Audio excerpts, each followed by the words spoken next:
Kasihan saya Didu, begitu masyarakat mengatakan sekarang menjadi ODGJ atau orang dalam gangguan kejiwaan alias wong edan begitu ya. Dan tidak hanya dikatakan sebagai orang gila, saya Didu juga disebutkan sebagai ikan duyung yang terdampar, maka harus dilestarikan ya. Kasihan ya, begitu sangat bencinya kepada Pak Jokowi sampai pada gila. Dan inilah saya Didu yang dianggap orang gila dan ikan duyung yang terdampar. Kalian tiada para oligarki, kalian tiada. Kalian soleh merampok negara, menyiksa rakyat. Marilah kita bersatu,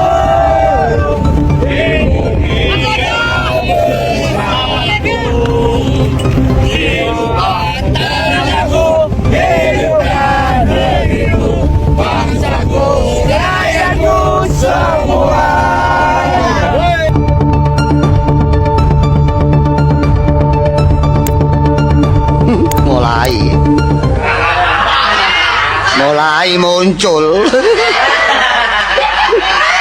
Aku khawatir lali ya. Oh, wes angel.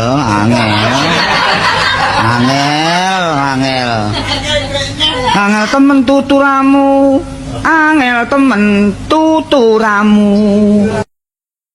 Penyebab agar laut sejauh 30 km tidak berani diungkap, dan inilah yang mengungkap katanya si Saididu. Dan apa sih pernyataan Saididu? Coba kita dengarkan sama-sama. Kenapa lebih setahun tidak ada yang berani membuka? Nah, saya menyatakan tadi penyebabnya ada 3. Satu, bahwa memang pengembang PIK 2 ini adalah betul-betul pengembang yang sangat kuat. Hanya presiden yang bisa menyebabkan aparat lain bergerak, dan karena terbukti setelah Pak Prabowo memerintahkan Kementerian Kelautan dan Perikanan baru bergerak.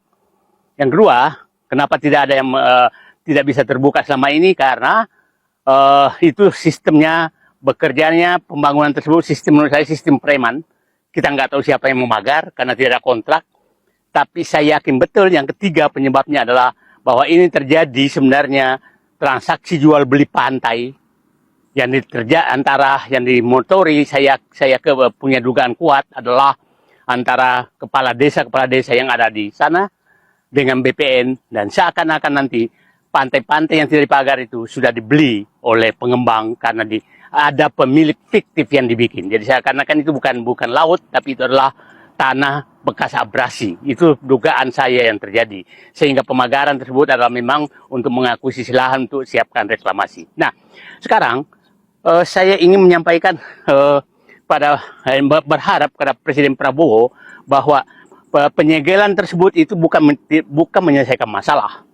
Tapi sebenarnya yang dituntut adalah bahwa menghukum pihak yang melakukan menyelidiki siapa sebenarnya di balik layar pemagaran tersebut. Tidak mungkinlah itu masyarakat, tidak mungkin itu nelayan, tidak mungkin itu di luar pengetahuan pengembang PIK 2, karena itu terjadi di wilayah PIK 2, walaupun PIK 2 selalu membantah. Nah, kenapa saya katakan tadi membantah terus? Karena memang mereka pakai sistem preman, jadi tidak bisa tersentuh ke atas. Nanti dokumennya itu adalah dokumen, kita nggak tahu siapa yang ditunjuk. Nah, jadi menurut saya ini harus dituntut karena dia jelas-jelas melanggar hukum. Yang kedua itu pidana, harus kena pidana dan harus didenda terhadap kerugian negara merusak lingkungan dan kerugian terhadap nelayan. Jadi pidananya ada, pidananya itu pidana kurungan karena dia betul-betul melanggar aturan. Sekali lagi terima kasih Pak Prabowo sudah menghadirkan kembali negara di wilayah PIK 2 yang selama ini dihilangkan oleh Presiden Jokowi dan menyerahkan wilayah PIK 2 kepada pengembang PIK 2, dan semua aparat itu adalah seakan-akan adalah anak buah daripada hanya sebagai pelaksana dari pengembang PIK 2, terutama kepala desa di wilayah tersebut yang sangat terbuka menyatakan mendukung pembebasan lahan yang dilakukan oleh PIK 2, padahal PIK 2 bukanlah PSN. Lalu bagaimana tanggapan Agung Sedayu Group terkait daripada ulah Said Didu, dan inilah Direktur Utama Agung Sedayu Group, Nono Sampono. Saya tidak menuding, tapi fakta bahwa Pak Said Didu itu punya lahan ada di sana beberapa hektar. Kalau tidak salah, karena ini bukan berhubungan dengan saya langsung, kan pihak bawah lah yang menyelesaikannya. Yaitu kalau tidak salah itu ditawarkan untuk kita membeli. Nah, persoalannya adalah mungkin tidak ada kesesuaian harga. Ya, itu faktanya ya, faktanya, bukan saya menuding tapi adanya begitu. Nah, satu, yang kedua, beliau mungkin ya sebagai seorang aktivis pejuang mungkin memperjuangkan sesuatu yang menjadi idealismenya. Nah, diangkatlah beberapa kasus mungkin, dan menurut dan dalam kenapa beliau juga dilaporkan oleh Abdesi, karena dalam pernyataan beliau menuding kami ada kerjasama dengan dalam proses di lapangan dengan kepala-kepala desa dan lain sebagainya. Jadi bahwasanya pelibatan kepala desa itu tidak bisa dihindari, karena semua proses administrasinya harus melalui kepala desa. Tidak langsung kita langsung, karena itu kan dilihat lagi alas hak dari surat itu, misalnya ada girik, ada hak untuk hak apa istilahnya, hak garap dan lain sebagainya.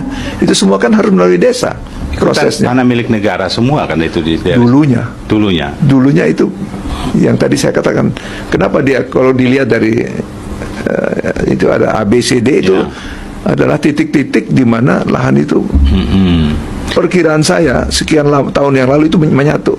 Tentu itu akan diratakan, dipersiapkan. Sudah terima kan? Sudah terima, dan yang belum ya masih apa adanya.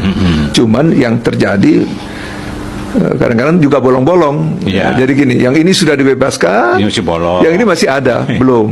Nah, dia tertinggal sendiri di situ kan. Ini kan mau nggak mau karena proyek sudah punya target, kan ada harus didorong nah, tapi itu ya kalau misalnya masih ada ya. Apalagi Pak Said Didu itu sering bikin konten-konten yang sampai nangis-nangis. Saya tahu Pak Said Didu yang konten nangis dengan itu adalah warga yang direlokasi. Kenapa itu banjir? Karena memang waktu itu rob dan sudah diberesin. Karena selama ini Pak Said Didu dan kawan-kawan hanya konten-konten kreator aja. Pernah ketika masyarakat ada yang diintimidasi, ada yang diancam, ada yang digusur, tidak ada solusi sama sekali. Nah, kita bisa untuk melakukan hal yang sekiranya misalnya Pak Said pribadi, Mas, ya. Apa? Yang ke pribadi. Ya, dan saya bisa untuk berkomunikasi itu. Kita kalau memang niatnya membela rakyat. Jangan sampai bahasanya membela rakyat, membela warga, tapi membela kepentingan dirinya sendiri. Misalnya karena punya tanah di Keronjo 10 hektar yang dulu beli per meter 5.000, terus karena tidak terjadi sesuatu hal-hal yang diinginkan, lalu kemudian kemana-mana. Saya ingatkan jangan ke pribadi, Mas, ya. Saya ingatkan. Ya, betul-betul. Kita. Bukan. Kita mempersoalkan pantai Tangerang. Narasi laut bersertifikat itu yang mendengungkan itu beliau. Usron dari ini kok. Enggak laut yang bersertifikat. Makanya saya katakan tidak ada laut bersertifikat, yang ada adalah tanah itu wakaf. boleh ada bata, tapi jangan dia punya tanah begini-begini. Itu udah Baik, Bang Karli, baik. Terus kemudian katanya merobohkan ratusan masjid, puluhan masjid. Saya tanya sama Bang Edi Mulyadi kemarin, di mana Bang Edi masjid yang dirobohkan, yang digusur di mana? Justru Pak Aguan itu peak dalam hal ini itu banyak membangun. Di data kami ada 18 masjid dan musola, termasuk Menara Syariah. Jadi framing bahwa kita ini Pak Aguan itu juga orang Indonesia, berwarga negara Indonesia. Jangan hanya karena perbedaan warna kulit, terus kemudian suku, kemudian menjadi kita tidak adil gitu loh.